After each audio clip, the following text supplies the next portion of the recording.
Je suis sûr que tu as déjà eu cette impression d'être invisible dans une pièce pleine de monde. Ou alors d'être là mais que personne te calcule vraiment. Ce sentiment, il détruit l'estime de soi à petit feu. Et le pire, c'est que t'as peut-être même l'impression de faire des efforts mais que ça change rien. Heureusement, il existe des codes sociaux simples, puissants et peu connus qui peuvent transformer ta manière d'être perçu. Dans cette vidéo, je te donne 10 conseils pour devenir naturellement magnétique. Et crois-moi, le 10e, c'est celui que les gens charismatiques appliquent sans même s'en rendre compte. Conseil numéro 1, parle moins de toi et intéresse-toi vraiment à l'autre. Tu es à une soirée et un mec te parle de lui non-stop pendant 20 minutes. Et tu décroches en moins de 3 minutes. A l'inverse, celui qui pose des questions, qui écoute vraiment, tu le trouves directement plus sympathique. Personnellement, je me suis rendu compte qu'en posant juste la bonne question, comme « Et toi, comment tu t'es lancé là-dedans ?», j'ouvrais une connexion instantanée. Une étude de Harvard a montré que parler de soi active les mêmes zones de plaisir que la nourriture ou l'argent. Alors quand tu fais parler l'autre, tu y offres un shoot de dopamine. Conseil numéro 2, utilise les prénoms aussi souvent que tu peux.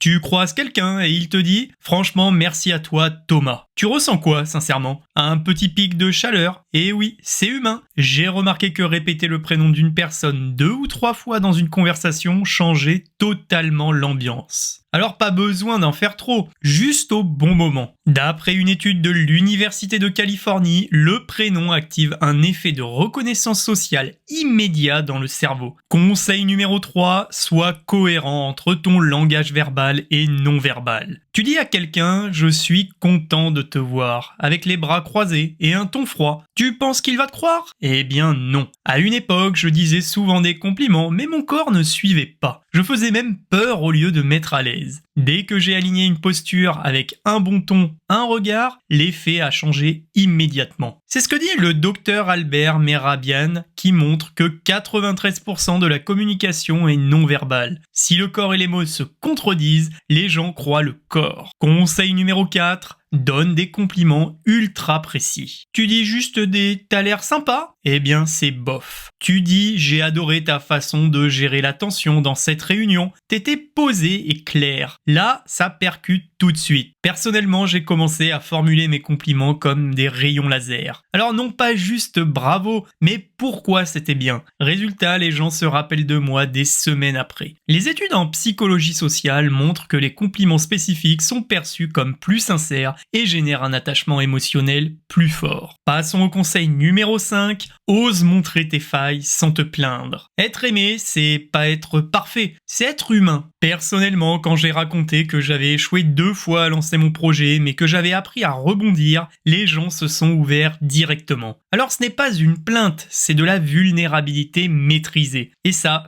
crée une connexion rare. Brené Brown, chercheuse à l'université de Houston, explique que la vulnérabilité est le fondement des relations humaines fortes. Conseil numéro 6, créer des moments de silence puissants. Je suis sûr que tu as déjà vécu ce moment de silence entre 2 phrases, où l'autre te regarde avec attention, sans rien dire, juste présent. Au début, ça me mettait mal à l'aise. Maintenant, je l'utilise. Je laisse un silence après une phrase importante et ça rend la discussion beaucoup plus dense, bien plus marquante. Selon une étude publiée dans le Journal of Applied Psychology, le silence stratégique renforce la profondeur perçue d'une personne. Tu parais donc plus sage et plus présent. Conseil numéro 7, dis les choses que tout le monde pense mais que personne dit. Tu dis tout haut, honnêtement j'ai galéré à m'intégrer ici au début.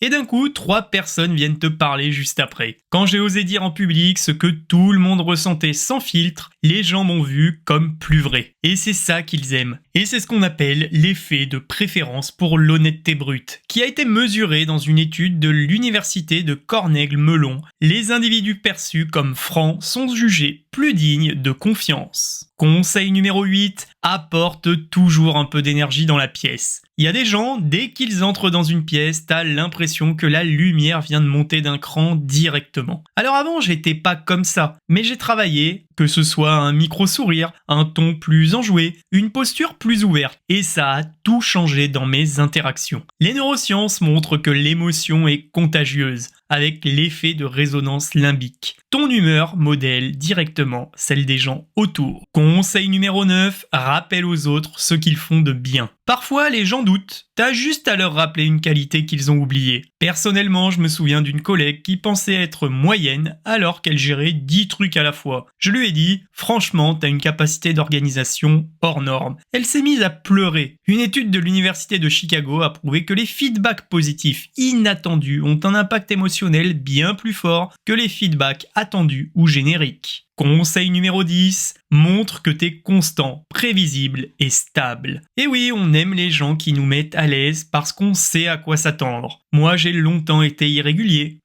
Un jour sympa, un jour fermé, et les gens gardaient leur distance avec moi. Depuis que je suis plus stable émotionnellement, les connexions sont beaucoup plus profondes. La psychologie de l'attachement le montre. La sécurité émotionnelle est un des premiers critères d'affection dans les relations sociales. Et je terminerai cette vidéo avec cette question, à quoi bon plaire aux autres si tu te rejettes toi-même? Et n'oublie pas de t'abonner si cette vidéo t'a plu.